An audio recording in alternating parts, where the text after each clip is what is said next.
too heavy to move by hand. Yeah. Was there a lot of deer sign in the woods? Yeah, quite a bit. Quite a bit of deer sign. I didn't see much turkey sign, other than one little drop or one little plop of jake shit or turkey shit. Anyways, I think it was the jake. I got one picture of a jake the day before we were there. So, last Saturday.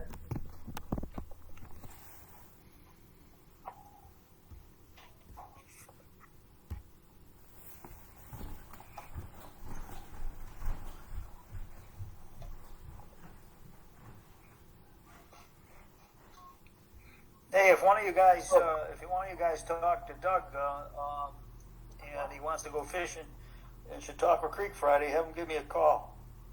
Oh, I guess we're live. Amber's phone said on Bill's page, the Pertnear page. So I guess I can go on their page and share the live feed. Or Amber will do it. Yeah, I can see it live on his page too. And there's audio, which is great. That's cool. Yeah.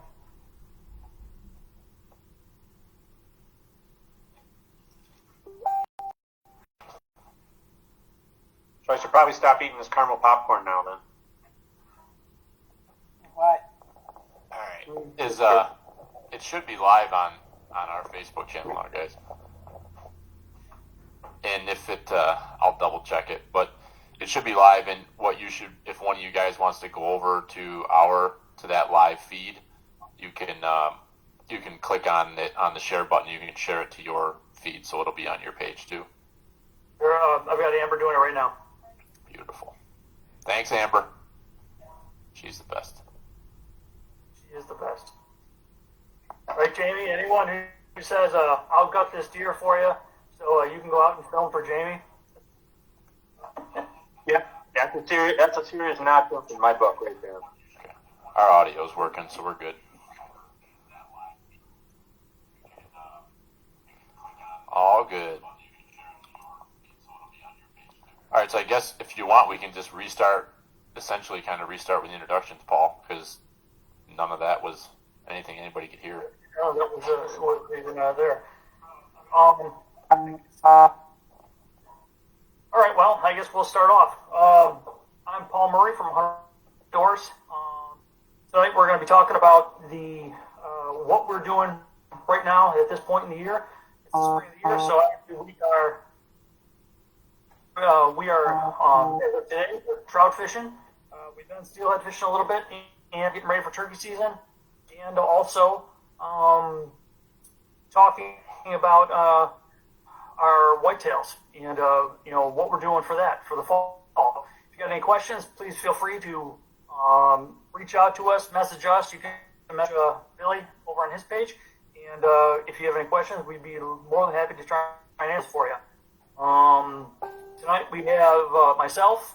We've got my dad, Tim Murray, my brother Scott Murray, my buddy Jamie Mann, Billy Harvey from Pertnear Outdoors.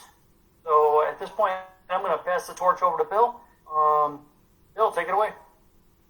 All right, thanks, Paul. And it's like Groundhog's Day. We're doing this all over again, but apparently nobody could hear us before. So thanks everybody for joining us tonight. So the idea today was we wanted to get these guys together. We've had a couple weeks in a row now. We've done a live show and was talking with Paul and Jamie and Scott and thought it'd be pretty cool to get them on and share what some of their tactics and ideas and some of their stories are for getting out and chasing fish and chasing turkeys in the spring. And so we've already kind of shared a couple stories, so I don't want to fake those and reenact them, but we talked a little bit about today was April 1st, opening day of trout and inland streams for salmon, but most of the guys, a couple of us got out and trout fished. Sounds like Scott had some luck this afternoon. Him and I went out this morning down to Strikersville and Scott had a hit, a fish on, but he was too busy on his phone texting people, and and he didn't get it. So I watched it hit. I saw his pole bend over, but he didn't get the fish. So Well, I was telling the real reason why I was for the better good of the youth of America. okay, if you want to go that route, I guess that makes you sound like a good man. It was for work. You did say that. That's not exactly what you said. Actually, when you missed the fish, there were some choice words, but we'll leave that there. This is a family program. But what we're looking to do on this live feed, if you have any questions or anything that you're interested in these guys and what some of their tips would be, or if you have any questions, I guess just we're wide open. So we're looking to have this kind of be an interactive conversation tonight. But more or less, we're going to kind of just start chatting about. We kind of covered fishing a little bit already, but I think for these guys especially, they're real big into turkey hunting, and although fishing is exciting, I think chasing birds around in the spring is on top of everybody's mind. And I'm looking at Jamie right now, and now you got me thinking because you're headed out tomorrow night, or is it Friday morning? You're leaving. So Jamie's turkey season is about ready to get started this weekend. Is that right? That is absolutely correct. So we are going to be, heading down to Kentucky, and we're leaving early Friday morning, probably 3 a.m. or so.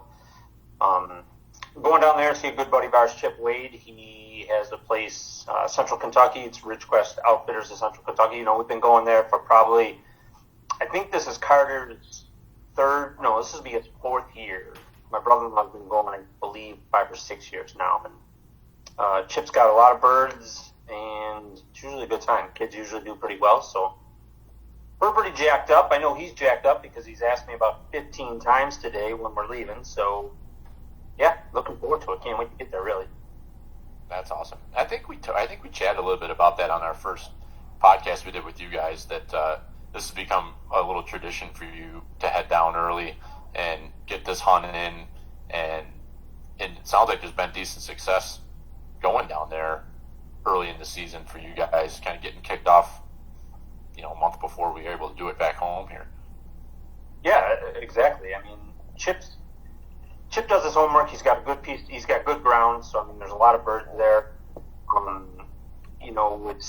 It's really, even though with the youth hunt, it's really longbeards only, but there's really no reason not to shoot one because, shoot a jake or whatever, just because there's so many birds. And, it's awesome for us. I mean, obviously it's great for the kids, but I mean, it's great for us too because we're technically in the woods once before our season even starts. And the last few years, obviously we missed out on Tennessee this year, from the circumstances, and it is what it is. I mean, it's a sad thing because we really enjoy, seeing it. It's basically family for us down there now.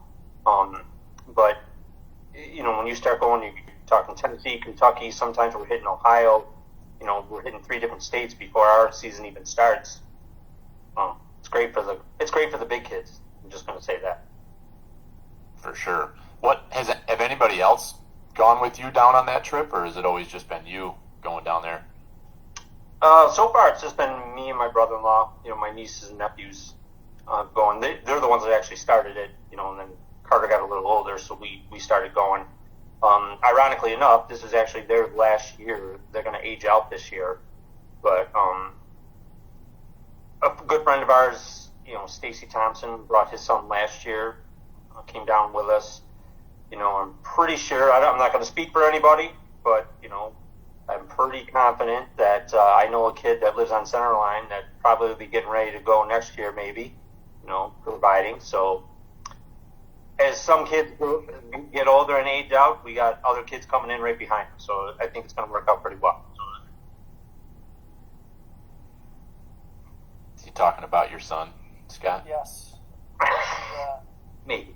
Seems like he's pretty interested, so we're going to see how getting him out just around here this year goes.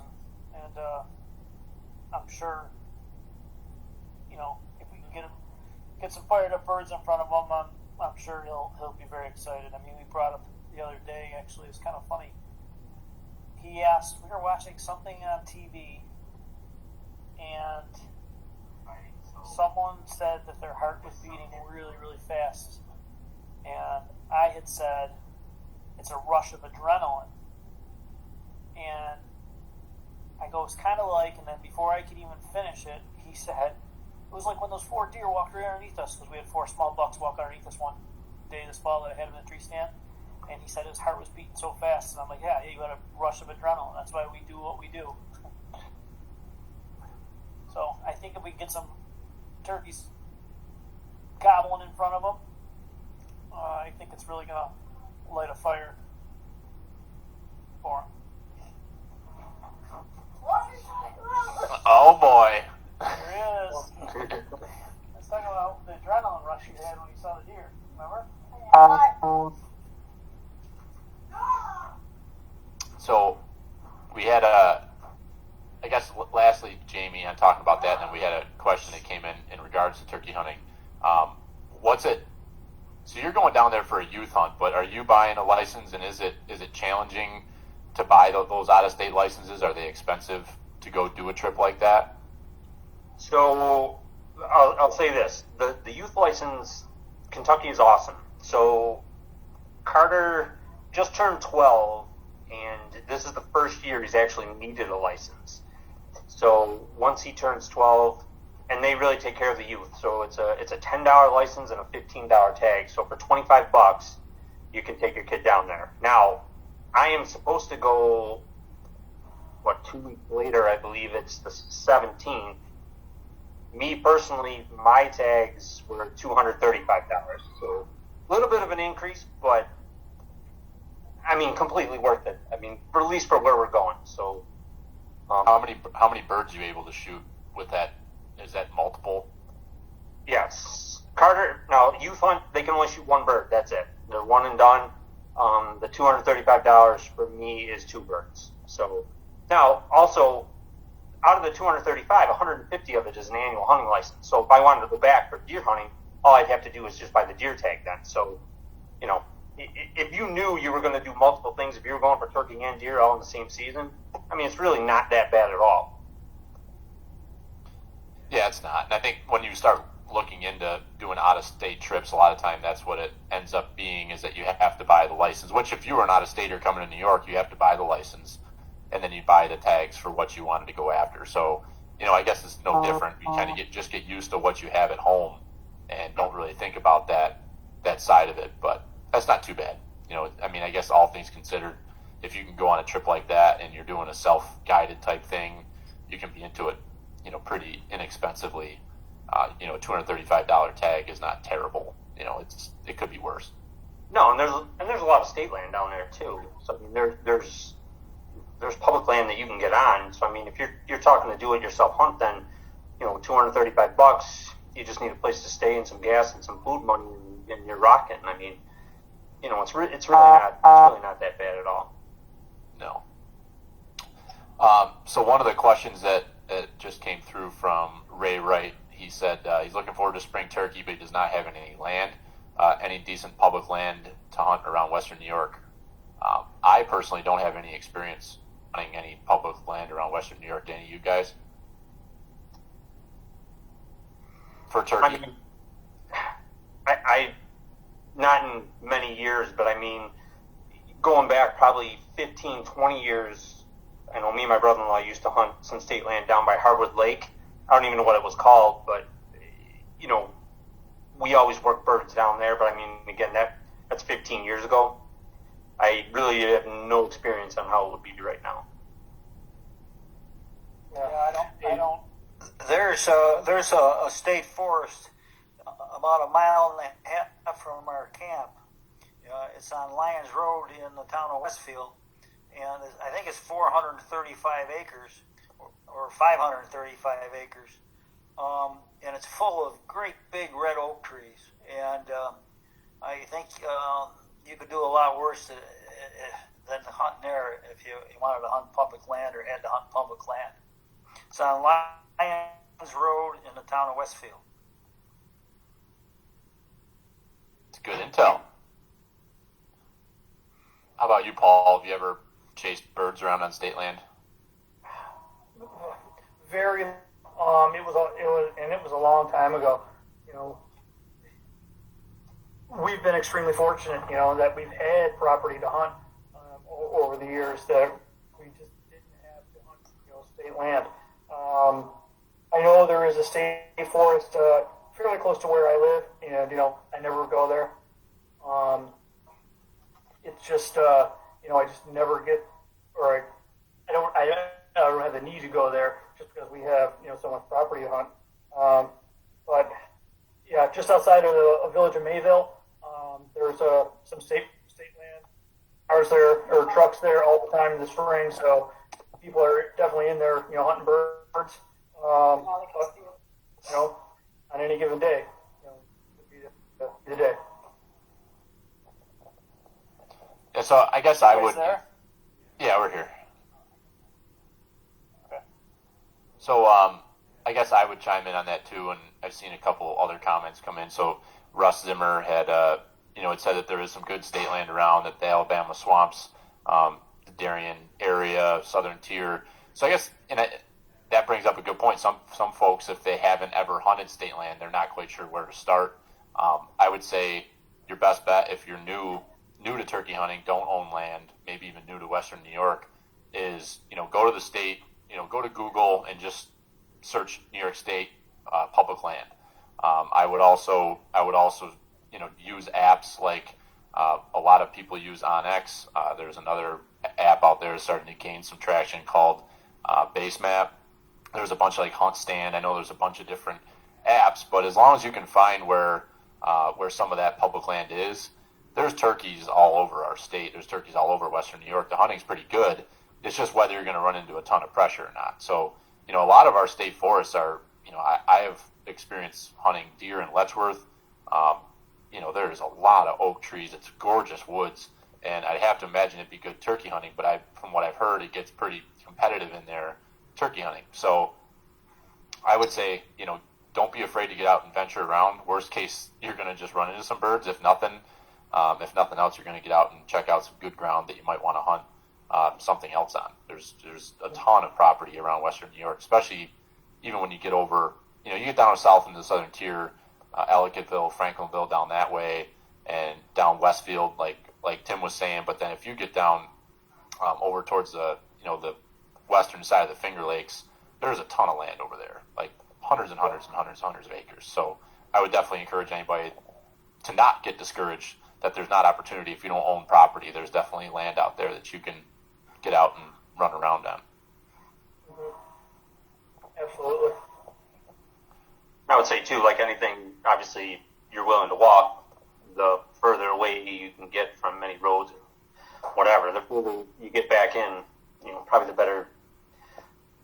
better opportunities may be there. Yeah. I know whoever I think it was Russell, said, in Darien, used to be able to hunt in Darien Lake State Park, down by the Darien Lake, but I believe it was like archery only. Me and my brother-in-law, again, same thing years ago, but there were birds in there like it was going out of style, and there was plenty of times we had opportunities to shoot turkeys with bows. I don't know if it's still that way or not. You definitely want to check the regulations, but could be a good spot to go. Yeah.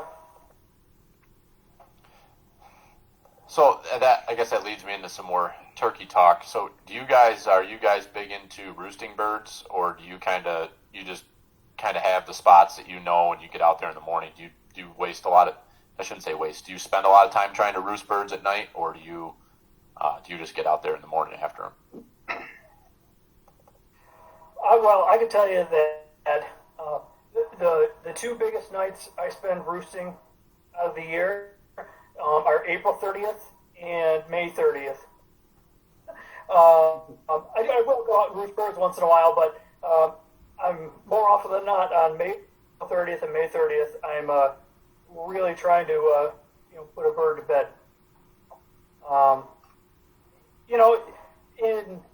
It's some places birds just don't gobble in the evening. So I think your best scouting option is to either set up trail cameras or put some boots on the ground, get out before season, and as far as roosting, hit them in the morning at first light. see where they're gobbling from, and try and locate those locations. It's just birds are just more apt to gobble in the morning, and that's just the way I more or less run my my scouting. Down in Westfield where we hunt, and this is probably a tip for guys that are just getting in a turkey hunt. Our birds roost on the side of ridges, probably 80% of the way up the ridge, not right to the crown, but pretty close to the crown. Obviously that's where they are in the morning when you get in the woods. So at least opening day and most of the days thereafter, that's where we set up first, right on a ridge. And what we do is we walk into the woods, and before we get to the ridge, maybe 100, 150 yards from the ridge, well in the dark, we just sit there and listen. And listen and listen and listen, and sooner or later, we'll hear a gobble or two or three, depending on what the barometric pressure is. Because sometimes on a cold, crisp spring morning, they'll light the whole woods up.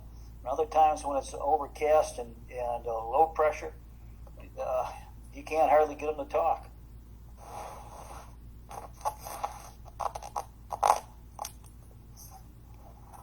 Yeah, it seems like more times we have a lot of luck up at our camp doing roosting them early in the season, but it seems like once like Paul said, once you get past the first day or two, we kind of stop trying to roost them.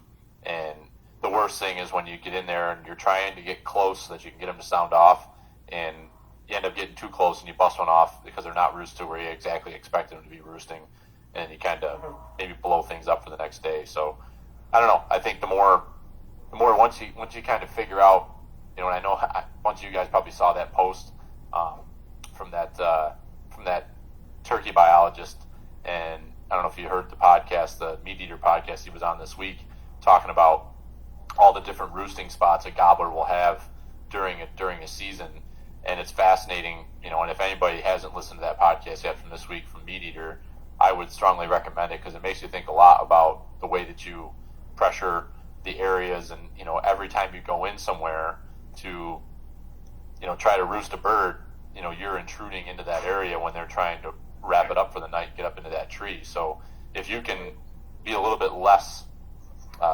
abrasive on them, I'd say that's probably the better. If you kind of have a general idea where they normally roost, I'd say let them be and don't bust them out of there. Would you guys agree with that? Absolutely.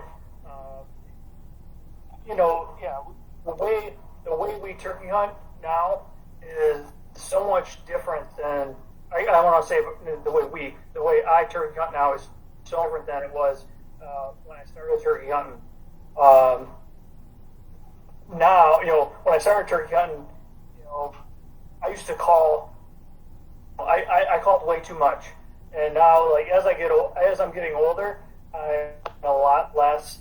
I'm trying to be a lot less intrusive. So, I mean, it's just I don't know, maturing as a hunter and actually understanding, the turkey, understanding what the turkey's going through.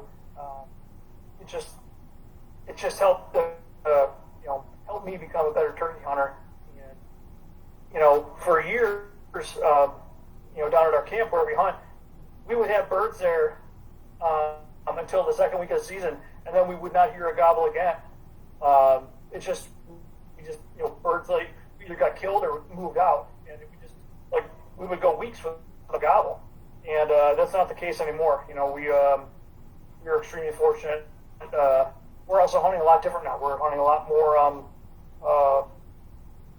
I think we're hunting a lot smarter. I mean, I see somebody. Let me just jump in here real quick. I can see somebody on there, Russell again.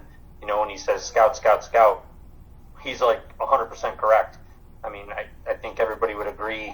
I mean, you don't have to be a world champion caller to kill a turkey. Knowing that they're there is 3/4 of the battle. I mean, okay, great. Your first spot, hey, these birds usually roost here. They come off and roost. Maybe they walk over to this field, yada, yada, yada. If you don't get them, great. You're moving on to your next spot. Okay, my second spot, I know where there's birds. They always walk down through these hardwoods, so maybe you can intercept them there, in a separate spot. I mean, let's be honest. Obviously, the more spots you have, the better your opportunity is going to be. And world champion calling is great and all, but I mean, if you scout, and you know where those birds are, you increase your odds of being successful hugely. Mm-hmm. No doubt. Yeah, I'm just going to chime in too. I know there's a spot that we hunt, every year, and we've had it, and I can tell you right now, other than maybe almost right from the road, trying to listen to see if we can get a bird to gobble with an owl hooter, Jamie and I could walk in there right now, and tiptoe within 50 yards of birds roosted, whether they're hens or toms. Like we know, it's 20 plus years of hunting this area. We wouldn't necessarily need to go and scout it, other than maybe hear how many toms there are, roosted, kind of on the edge of this, on the edge of this ridge. And like I said, we can tiptoe, and I bet you we've set up underneath the same couple trees for 20 years doing the same thing. Obviously we scout from afar. We maybe do some owl hooting right at dark. Maybe hear a couple different birds gobbling, just to give us an indication. But heading in there and walking it or anything, we stay right out of there. So you guys got me thinking now. I think this is a perfect timing for this conversation. Is scouting. What is scouting? What is each one of you guys, when you're going to go out and turkey scout right now, April 1st? What exactly are you doing? What are you looking for? If you're going to go check out a new piece of property, or if you're just going to go to a piece of property that you own, that you hunt every year or have access to, what are you looking for? How are you approaching it? Well, Scott, I'll start with you since looking at you. Yeah, I mean, I'll say a couple of the spots that we do hunt around here. It might be within the next week or two. Stop by, walk across the ditch, give a couple owl hoots right at dark, boom, hear a couple gobbles, we know there's birds there. Or drive the surrounding, on the way home. Like tonight I did it on the way home. It was a little later, it was 7 o'clock. But I drove by a field that I know there has been birds that I know I can hunt there this year. So I drove by just to see if those birds are out there. Even if I saw them, would I stop? No, but maybe if I had my binoculars, I would pull over and just see it. Are there any longbeards in there? Okay, yeah, there's one or there's two. Even, I'm telling you, me even scouting when I left the dog out in the morning. I let the dog out while he's going to the bathroom, and I'll listen. And I heard a bird gobble across the street from my house. So can I hunt across the street from my house? No, but that lets me know there's a bird nearby. So for me, that's scouting, and I'm probably gonna set up a couple trail cameras in the back, because I took a walk the other day with the dog back there and I saw some scratching. It's probably about 2 weeks old. So I'll probably put a trail camera up on one of the main trails that comes connects two pieces of woods, just to see if I get any pics of turkey. So I mean, trail cameras I think are great.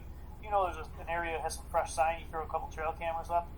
That's a good way to do your scouting too. So I know Ryan, he's not on with us, but he's got a camera, a cell cam, and it's been sending. It's a good trail between where they're roosting and headed to this field, and he's got it on there, and he's got a couple pictures of some hens and toms. So that's another way you could scout too, and that I would say that we could do that, or we do that, I guess. And let's be honest. I mean, the old-fashioned way, hopping in a pickup truck and you're just driving around, glassing with binoculars. I mean, I know to the gentleman that said something about looking for, state land, earlier in the conversation. I mean, that's the best way. You see birds out in the field. What's it going to hurt? Knock on the door. I mean, you never know. I mean, obviously, it's not deer hunting. Even if it's just for the day, you can get access. At least for one hunt. But I mean, I don't know. Binoculars is always a great tool. Yeah, for me, my scouting, it's obviously it's just like whitetails. We don't ever stop scouting or looking for whitetails, looking for turkeys. So whenever we're driving around, we're always, looking in the field, see if there's birds there. If there are birds there, just like Jamie said, we could stop by, find the landowner, ask for permission. However, as far as, our property and scouting, the property that we own, every year I go for a walk, a couple times. A couple times during, March, a couple times during April, and all I do is I walk through the woods. I'm not wearing camo. I'm not turkey calling. I'm just walking. Looking for a sign. We've known the woods, our entire life, and so we have a pretty good idea where they're going to be. And it's every year, where we hunt, in the southern tier here. Yeah, we have no turkeys there until about the middle of April.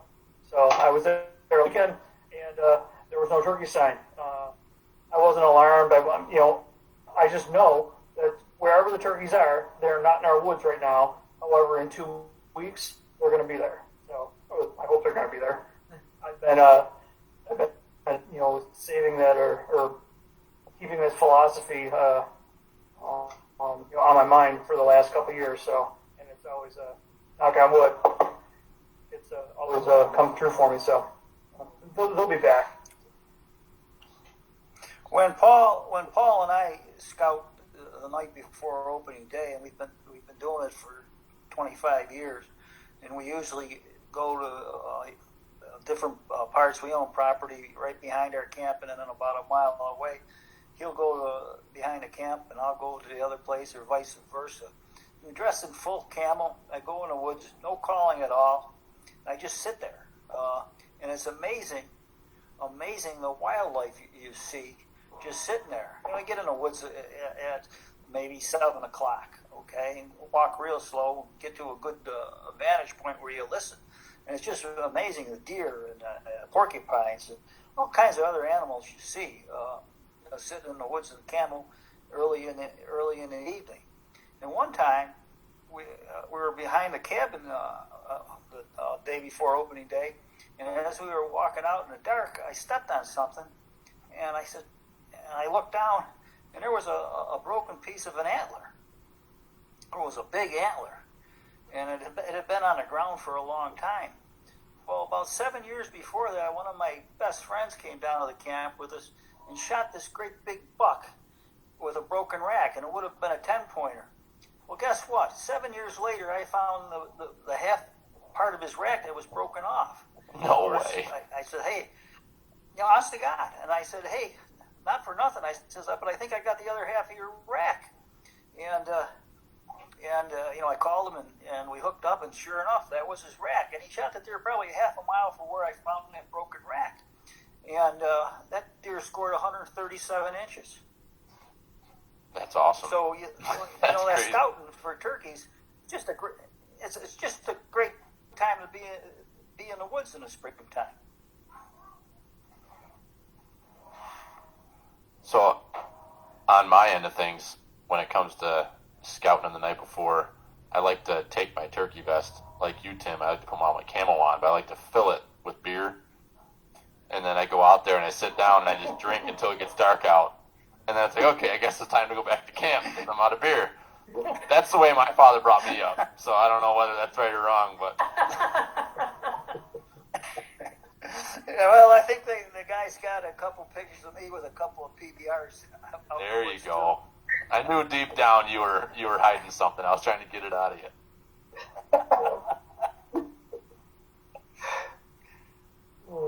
Let's see, any other... So Aaron Lehman, he asked, and I'm assuming he's talking turkey hunting, what works best for windy days? Like if you got a windy day where calling may not be super effective, what do you guys, and we know we get a lot of wind around Western New York here, so it's a pretty common issue. What do you guys recommend? I'll tell you, I think, Well, what I think, and I'm certainly probably out of all of us, I'm probably the weakest turkey hunter. I think in a windy day, you ought to hunt down in hollows, down out of the wind. I think turkeys are similar to deer. When it's windy and they can't hear that well. They got to try to get out of the wind. So, and if you think about it, how many really windy days do you see birds in an open field? They might go in an open field early in the morning to do a little scratching, but when it's really windy, you don't see many birds in the open. And I think they try to get down on the howls out of the wind, just like whitetails. I was just going to say, I would go where you see a lot of fresh sign. And when I say a lot of fresh sign, where you can see it, you can tell scratch that's 2 or 3 days old. You can tell scratch that's a week old. And if you see both, that's a good time to, especially if you have a buddy that you're hunting with, get up against a tree, put a decoy out, give a few calls every now and again, just sit and wait. A lot of us, we don't really like to hunt that way. We like to run and gun and call and hear them gobble and stuff like that, but that's a good thing, I think. And if they're down in the howls, like down in the valleys, it's probably good. You got fresh sign, you set up by the fresh sign, and you might have to wait them out. So that's what I think. But too, when you talk about calling as well, I mean, obviously, there's mouth calls, there's box calls, there's slate calls. The little bit of calling that you're going to do, I would probably use something that's a little higher pitched. A box call or a slate call might pierce that wind a little better than a mouth call. Just something to think about. If they can't hear you, you're basically relying on hopefully that they'll just walk in your way, which can work too. But you may want to go with something with, a little more frequency, I guess you would say, out of the call. I can't play a mouth call, so it makes it real easy for me. So I pretend it's windy every day, and I think that's great advice. Is using a call that will help project the volume like that. But I also think what Scott and Tim are saying is kind of think along those lines. But look for that fresh sign. If you've got fresh sign, that's going to be your best telltale of where exactly they are and what they're doing. What about you, Paul? You're last on the line. It is, in windy, low pressure situations, it's basically what all three of the other guys said. I want to get out of the wind. I have a terrible time hearing, if you ask my wife, I have a terrible time hearing all the time. But when I'm in the woods and it's windy, I cannot hear. So I want to get out of the wind too. And absolutely, if my mouth call's not working, if I hear birds, if I know birds are in the area, if I'm playing my call and they're not responding, I will switch up and go to a friction call. Maybe a glass call or something that's going to be a little more high pitched. That's worked for me in the past. On those low pressure, really windy. That's just what works for us. I like it. I think it's all good advice. Hope that helps you out, Aaron. Aaron is he lives in East Aurora. He's actually one of the guys that cuts deer up with us, so know Aaron pretty well. And he just moved back up here from, I think it was West Virginia, so he's kind of new back to the area. So he's trying to figure a lot of that out. So good luck to you this spring, Aaron. Let's see. Yeah, that's Bill. That's one thing that I can't stress enough. Like when we do our youth turkey hunting clinics, I can't stress enough the learning curve, that we had to go through to become turkey hunters. It's just get out there, and the more time you spend in the woods, with turkey, or hunting turkeys or scouting turkeys, the more you're going to learn turkeys. And for a new turkey hunter, the best advice I can give you is to just get out there and get after them. And you're gonna make some mistakes, and you may bump some birds, but honestly, it is the best way to learn how to do it. I'm still bumping turkeys. Yeah, you're never gonna. Let's all be honest here. You're never gonna figure it out. I'm so far. My brother's probably. I know he's watching. He's probably laughing because I am the least successful turkey hunter in my family. by far, but that's just because I haven't. Shut up, Scott. God, I thought we were friends. This whole relationship is falling apart. Ever since this whole virus and we couldn't go to the gym in the morning and go to boxing class, man. But anyway, Jimbo's probably over there just rocking back and forth because he's like, this kid has no right being in a turkey hunting conversation. But I think at the end of the day, the biggest thing is it's like you gotta, to Paul's point, you have to just get out there and learn from your mistakes, because every time, whether it's turkey, it's deer, it's elk, it's mule deer, it doesn't matter. You can't listen to a podcast and just become a great hunter. You have to be in the field. You have to be out there learning this stuff by fire, because that's the only way to do it. Unfortunately, there isn't one way will make it work. So,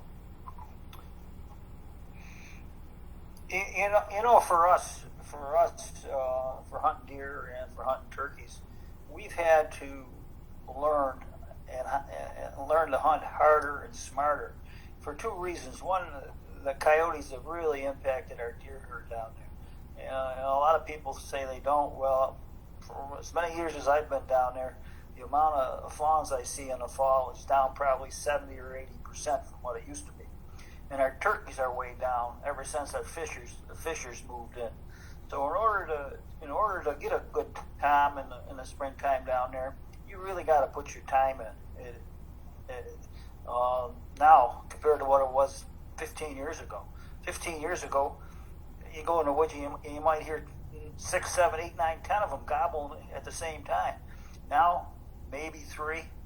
So the predators have really changed the dynamics of the woods for us for turkey hunting and whitetail hunting.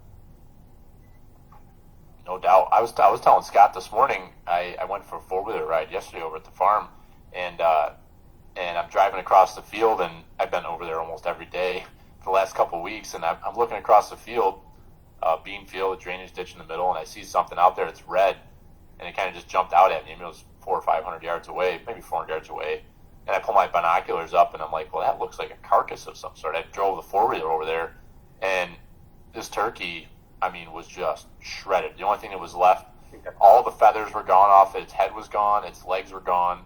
The only thing that was still attached was its 2 wings, and its entire chest cavity was eaten right out. And that had to, I have to believe that it had to be on a coyote, or several coyotes, because there was feathers all over that field. But I personally haven't seen anything like that, and kind of makes you realize that there is quite a bit of predation out there right now with with coyotes and everything else that's running around. Everybody's trying to do their part knocking them down, but you're never going to put them out of the game, the coyotes. Well, a few years ago, Paul and I were out. It was an opening day. We had our decoys out, and we were working a really big tom. And we had a fisher come right into our decoys. And this was probably 5-6 years ago when they were first getting a foothold down there. And I was amazed. It was a real dry opening day. And I didn't hear that fisher until I saw him 10 yards away from our decoys. He came across that forest floor dead quiet. I never even heard him before I saw him. He was 10, 15 yards away from me when I saw him. So they are a serious turkey predator. And I'd be willing to bet the bank they go right up in the trees at night in a roost to kill them while they're up there, because they are what a sleek and fast animal they are. That topic actually came up on that podcast. I was talking about on Meat Eater this week with that turkey biologist. I definitely recommend you guys to all check that podcast out. They talk quite a bit about turkey predation, and we're talking about fishers. And I don't know if it was fishers or if it was something else that there was theories that they were going up trees and getting the birds in the roost. It was very interesting what they had to say about that. So I definitely. Did they agree with that, or did they disagree with that? I heard both sides. There was back and forth. They don't have any scientific evidence that it is the fishers taking birds out of the roost, but they also can't say it's not. But thinking about that, like for a fisher to get up the tree, they could, if the bird's asleep, maybe they get up the tree and catch the bird off guard. But imagine that, waking that bird up, and what's that fisher gonna kill that bird? And then, I mean, that turkey weighs, 15 pounds more. So you got to figure they're going to fall out of the tree. So you'd have to think there'd be, I don't know, like how exactly would that work? I mean, do you think, Tim, how do you think that would go down? Well, the number of fishers that I've seen in the woods over the past few years, I've probably seen over the past 5 years a dozen, maybe more, and some of them are big. Okay, and a fisher can weigh 8-9 pounds, a big one, and they are an ultimate predator. I think they could kill a poult or a hen instantly. Grab it by the neck and shake it one time, and they are fast, and they can climb a tree like a red squirrel. So there's no doubt in my mind. Yeah, I'm certainly not a biologist, and like I said before, I'm probably out of all of us, I'm probably the weakest turkey hunter. But I firmly believe that they've killed a lot of our turkeys because we just don't have the number that we used to have. In the fall of the year, 10 years ago, all the time we spent in the woods archery hunting and gun hunting, you'd probably see 70, 80 turkeys over the course of the season. I think I saw 3 last year. So something's killing them, and if it's fishers and coyotes, something's killing them, and my money's on fishers. We know it's not Scott.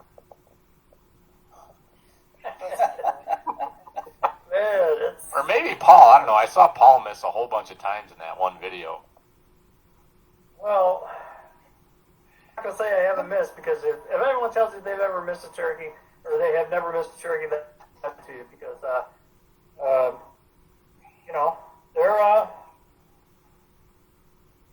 they're a tough target to hit. You might be shooting birdshot and, all they need to do is move.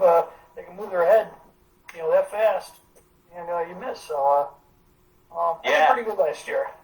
That's exactly what happened to me last year. Moved his head real quick. I'm sure that's what it was. Right. The turkey moved his head on me right when I pulled the trigger. Pretty confident he was standing still, so whatever. Yeah. What are you guys all running for? Are you guys all shooting 12 gauges, or what size guns are you guys using? I'll start, I guess. I don't know. I'm using a 12 gauge, just 3-inch Longbeard XRs for shells. My son has a Remington 870 20 gauge, using Federal heavyweights. To be honest with you, both are probably effective, at the same range, or about the same range. I'll let him. I don't want him to shoot more than 40, but I mean, if it's 45, we'll probably touch it off. But 12 gauge, I think, and these guys will probably agree. With those Longbeard XRs, I mean, a 50-yard shot is not out of the realm. So, yeah, absolutely. Scotty, what do you run? Old, Browning. Tim, what's up? What are you shooting? I shoot an old Browning Heavy 12 2 3/4 with a 30-inch extra full barrel, and it's getting harder and harder for me to find the shells I like. I like Remington copper nitro mags, number 5 shot, and like I said, it's only 2 3/4 with a 30-inch double full choke barrel, but it can reach out there and touch them. And I bought that gun when I was 17 years old, and it was covered in white shoe polish. A guy used it for a fox hunting in the wintertime, and I cleaned it all up, and I've used it ever since. That was my duck and goose gun, and then when we got into turkeys, I just adopted to my turkey gun. Nice. Scotty, what are you running for a turkey I gun? shoot a Winchester 12 gauge with an extra full choke with the Longbeard XRs. I used to shoot my 870. It was my deer gun, my turkey gun. I had a red dot scope on it, and I literally it was great. I could switch the barrels. That red dot was on for my turkey and loads, and that's when I used to shoot federals. And then actually, Dad gave me the 12 gauge, the Winchester. He won it in a raffle, so when he gave it to me, I decided to make that my full-time turkey gun. It's black, and I put a red dot scope on that, and then I just used my 870 for my slug gun with an old Bushnell regular scope on it. So then it's no switching barrels anymore and stuff like that. But I think a full choke. These guys all are big into the Jebs chokes, and I was actually contemplating on getting one this year because they seem to work really well for these guys. But I really haven't had a problem with what I'm shooting now. So, I don't know. I guess I'm up in the air if I'm gonna, I'm gonna shoot my gun this year because that bird I shot last year, second day of the season, he just didn't drop. I mean, he dropped, but I just don't know if I didn't shoot it from the year before because it was on, and I killed that bird the year before. So, and that bird just dropped. So I don't know. I'm gonna shoot that gun here in another week or so, but I might make a decision. Actually, I was gonna message these guys the other night, find out exactly which choke they got and how it goes, because I'm not super familiar on what the process is when you're buying a choke for a gun. If there's any one better Jebs than another or not, but sounds like it's a pretty popular choke for the gun. But yeah, that's why I think those long-beard XRs. I mean, I've killed a few birds over the course of the years that were 50 plus yards. I killed one. Doug, was my witness. This was 25 years ago. A Barrow 870 from a buddy that's just 2 3/4 inch number 5s, and I shot it. Bird was like just over 50 paces, and it was like a now or never type thing. So we had a hen about 3 yards, that made us. He was getting nervous, and I just went for it. I swear when I cleaned that bird up, there was barely a BB in him. So I don't know if 1 or 2 BBs just reached out and hit him, and was enough to get him down before we got up to him, or what. So I wouldn't recommend that. 2 3/4 inch, shooting out 50 yards. But these new guns with the new shot, especially, and with those extra full chokes, you can reach out and touch them. That's for sure. You touched on like the debate central, I guess, for when you're talking about chokes. But I would agree at about 100%. If I was getting a choke for my 12 gauge, there's no question I'd be buying a Jebs. Running the 870s, Carter's gun and the youth gun or whatever, I'm a firm believer of the Indian Creek. But I mean, for my 12 gauge, a 12 gauge 870 or Winchester gun, I would certainly be getting a Jebs. I just don't think you can go wrong. Yeah, I saw that, I don't know which forum it was on, but it was posted about the what are you using for a turkey choke, and I've got a Remington 870 Express that my dad, I think he won it in a gun raffle, gave my brother and I both 870 Expresses, and I've been using that gun, and since I was a young kid, my dad put a super full turkey choke in it. I have no clue what it is, and it's accurate. I shoot that.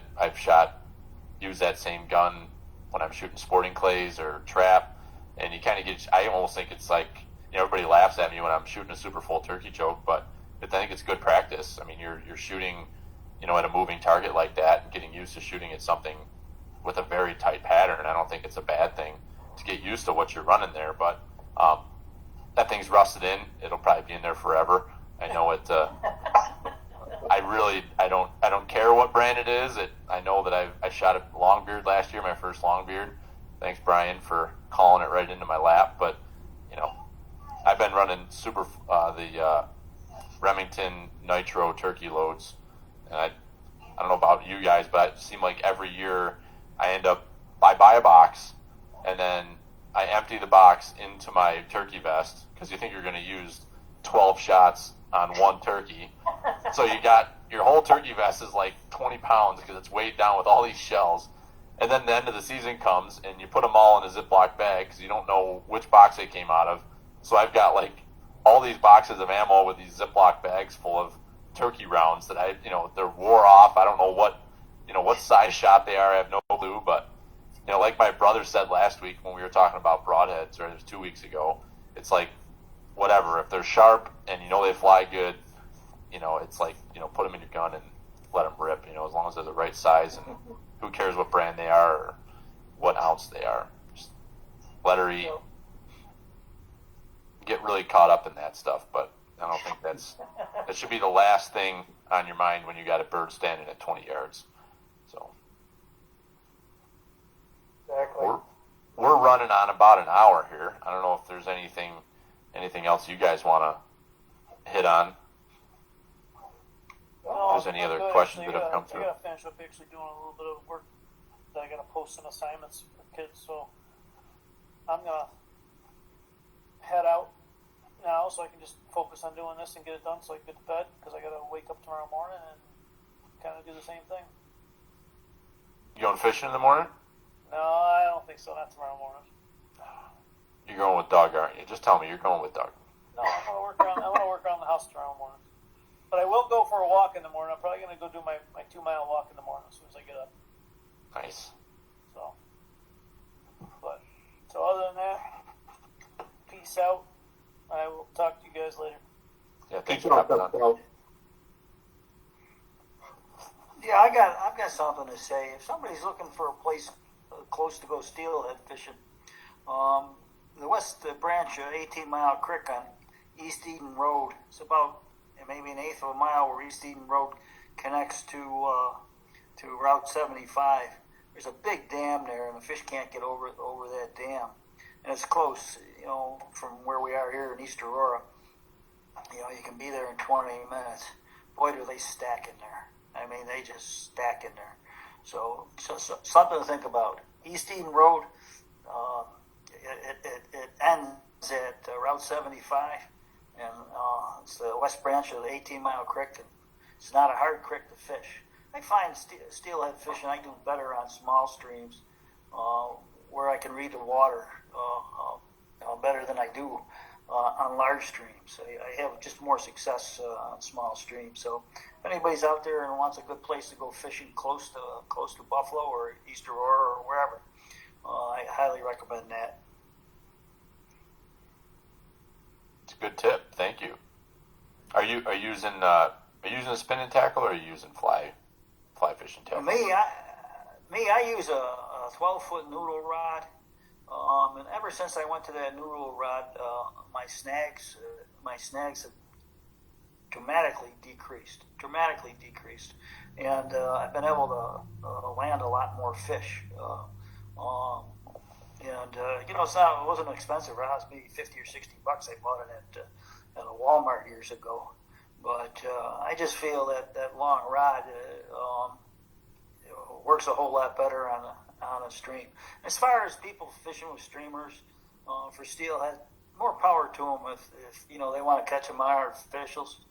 But I have good success with night crawlers, and the 3 or 4 times a year that I go for steelhead fishing, I want some action.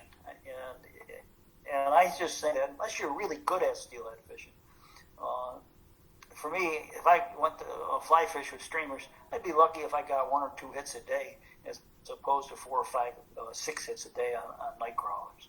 So that's why I do it. And as far as keeping them is concerned, I usually keep 2 or 3 fish and smoke them when we have a get together in the winter.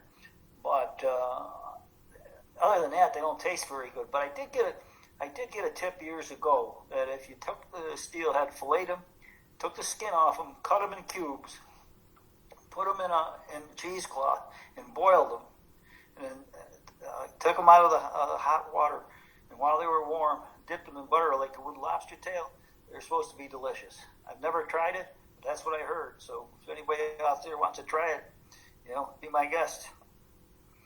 See, me and Tim are the exact opposite, because I'm pretty confident I am the world's worst bait fisherman. Like, live bait and me, I don't know. I just don't do it. I suck at it, to be real honest.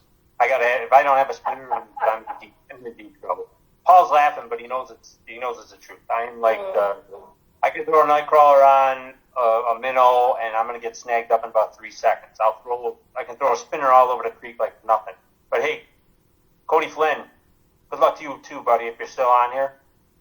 Cody was messaging, so just want to give him a shout out. Pretty good dude.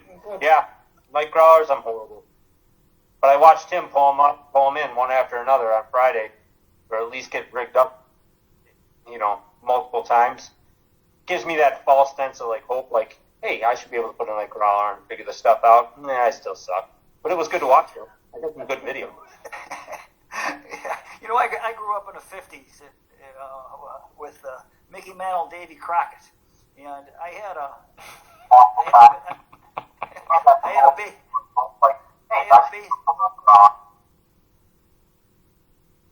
baseball bat in one hand and a fishing pole in the other hand since I've been 6 years old. And all I did was stream fish with worms. And when I got a little bit bigger, that I could catch crabs and chubs, I'd fish with live bait. And that's what I grew up on. And that's how I grew up fishing streams and reading the water. And it's just like deer hunting. The more you do it, the better you get at it. And that's the advantage I have as far as stream fishing is concerned is reading the water. And like we talked before, Bill, about kids or people getting into deer hunting later in their life. It's the same thing with fishing. My brother-in-law didn't start fishing until he was in his mid-20s, and we'd go fishing, stream fishing, and he'd be fishing a hole, and he would never get a bite. And I'd go to the same hole he'd been fishing for 20 minutes and drift a redworm in there and rip a 15-inch brown right out from underneath him. And he couldn't get his head around that. And what it is reading the water. And all that, it's like whitetail hunting. It takes experience to be able to look at the water and figure out where the fish is going to be in the water. So that's why, James, I seem to catch a lot of fish. Is because that's all I did when I was a kid.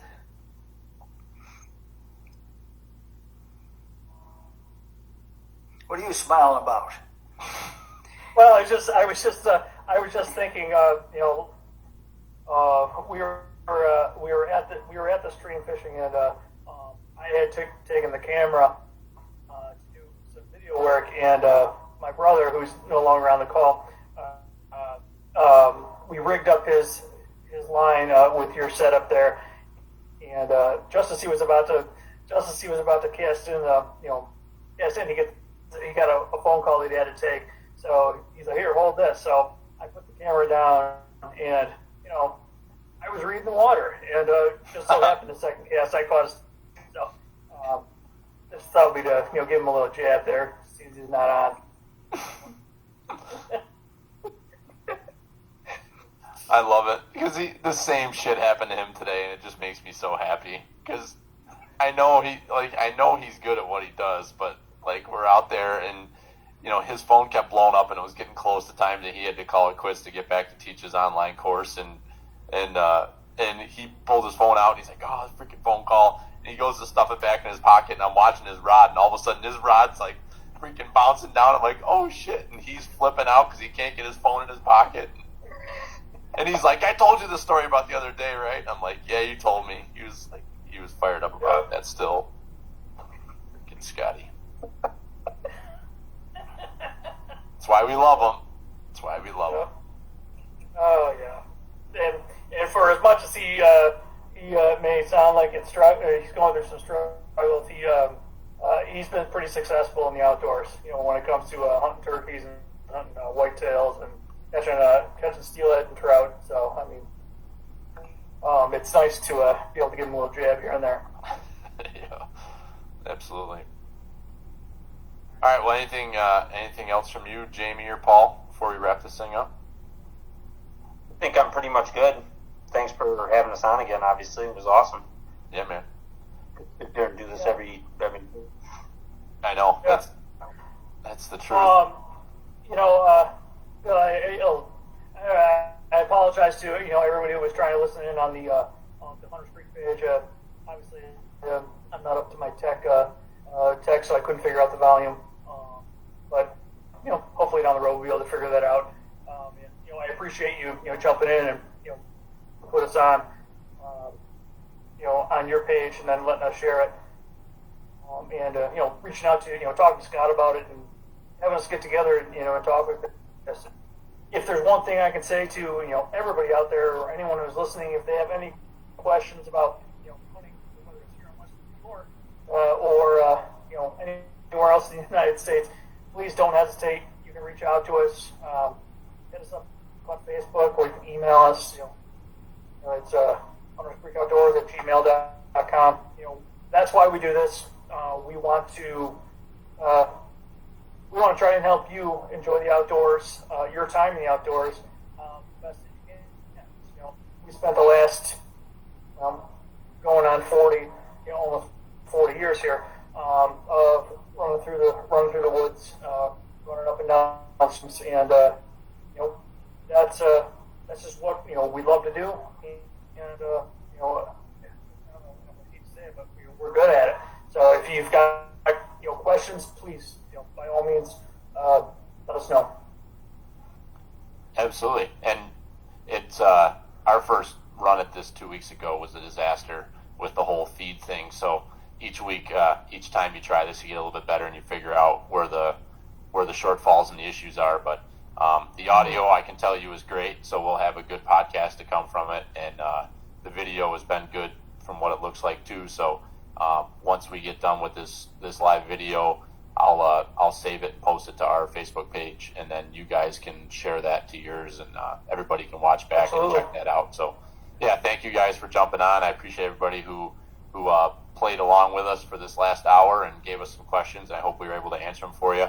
And like Paul said, we're doing exactly the same thing here at Pertnear Outdoors. We just want to help everybody make the most of their time in the outdoors and encourage everyone to get out there and give it a shot. And especially right now when we're locked down and one of the only things we can do is get outside the house and do stuff like that where you need space, it's a great time to buy a fishing license, maybe do a little research online, and figure out how you can get your hunter safety course. And a little tease, I will have my podcast next week with a guy from New York City that's got a couple little tips on how you can get your hunter safety course from home without having to take a course.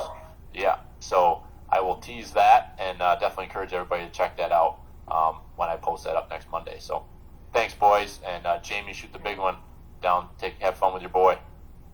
Will do, buddy. All right. Talk to you soon. See you guys. See you, Tim. It's always good to see you. Hey, Bill. Can I add one thing to you? You sure can. Last word's yours, sir. For all you, the young men who have young children that they'd like to get into the outdoors, when my boys were small, very small, and I'd carry them up to bed at night, I never read them nursery rhymes or little books or something. I tell them hunting and fishing stories. And one night it was a moonlit night, and a moonlight was shining through the window, and I was sitting there. We were in the same bedroom, two different beds. I was sitting on the end of Paul's bed, and the moonlight was in their eyes. I could see it was so bright out, and they were glued in so intently on every word I was telling them. And I think that's how they got instilled into the outdoor lifestyle, is me spending that kind of time with them. So you young fathers out there who want your sons and daughters to get involved in the outdoors, spend as much time as you can with them and teach them and talk to them when they're 4, 5, 6 years old, and they could develop into having an outdoor passion for the rest of their lives. That's some good wisdom there, and you're 100% right. And I think we're in a pretty unique point in our lives right now where we all have a lot more time on our hands with what's going on in the world right now. So, take advantage of that time. Spend it with your kids outside. Don't care how old they are. Get them out and do something, and light that fire now. So thank you for that, Tim, and we'll end the conversation with that. So cheers to you, sir. Yeah. Stay safe. We will. You too. Wash your hands. Wash your hands. Drink some beer. Yeah, drink some beer. All right, see ya. Hey, Billy. See ya. Thank you.